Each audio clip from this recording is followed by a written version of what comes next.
Ok ในต่อគ្នាចឹងទៀតចាំយើងទៅស្ដាប់ជីវប្រវត្តិរបស់ប្រាសាទតាព្រំនៅឯស្រុកបាទីទាំងអស់គ្នាប្រាសាទតាព្រំទន្លេបាទីគឺជាសម្បត្តិវប្បធម៌ដ៏មានតម្លៃមួយរបស់កម្ពុជាដែលមានទីតាំងស្ថិតនៅក្នុងភូមិត្រពាំងសាបឃុំត្រពាំងសាបស្រុកបាទីខេត្តតាកែវប្រាសាទនេះត្រូវបានកសាងឡើងក្នុងរចនាបថបាយ័ននាចុងសតវត្សទី12និងដើមសតវត្សទី13នេះគឺជាព័ត៌មានសំខាន់អំពីប្រវត្តិនិងលក្ខណៈពិសេសរបស់ប្រាសាទនេះ 1. ប្រវត្តិនិងអ្នកកសាងប្រាសាទនេះត្រូវបានកសាងឡើងដោយព្រះបាទជ័យវរ្ម័នទី7ដែលជាព្រះមហាក្សត្រដ៏ខ្លាំងពូកែក្នុងសម័យអង្គរគោលបំណងព្រះអង្គកសាងឡើងដើម្បីឧទ្ទិសដល់ព្រះពុទ្ធសាសនាមហាយាននិងដើម្បីទុកជាទីសក្ការៈបូជាឈ្មោះតាព្រំត្រូវបានគេជឿថាបានមកពីការហៅតគ្នាពីអ្នកស្រុកចំណែកឯឈ្មោះដើមពិតប្រាកដក្នុងសម័យកាលនោះមិនត្រូវបានគេដឹងច្បាស់លាស់ឡើយ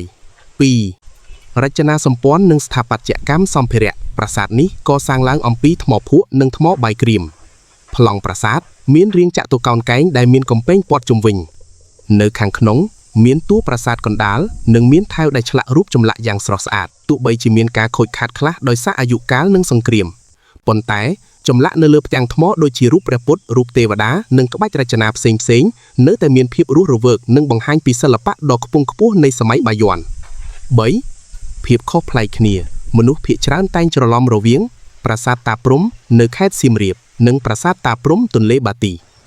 តាព្រំសៀមរាបល្បីល្បាញដោយសារដើមឈើដុះលើប្រាសាទនិងមានទំហំធំ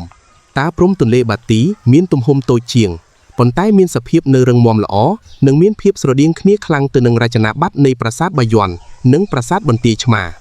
4. សារៈសំខាន់នាពេលបច្ចុប្បន្នតំបន់ទន្លេបាទីមិនត្រឹមតែជាទីតាំងប្រវត្តិសាស្ត្រប៉ុណ្ណោះទេប៉ុន្តែវាក៏ជាតំបន់ទេសចរណ៍សម្រាប់កាយដ៏ពេញនិយមសម្រាប់អ្នកដែលរស់នៅភ្នំពេញនិងខេត្តក្បែរៗនោះ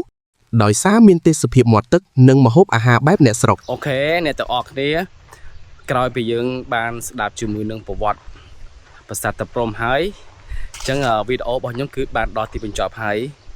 ជួបគ្នានៅវីដេអូក្រោយហើយកុំភ្លេចជួយ like ជួយ share ជួយ subscribe ខ្ញុំម្នាក់មួយផងបាយបាយដល់ទៀតជួបគ្នានៅវីដេអូក្រោយ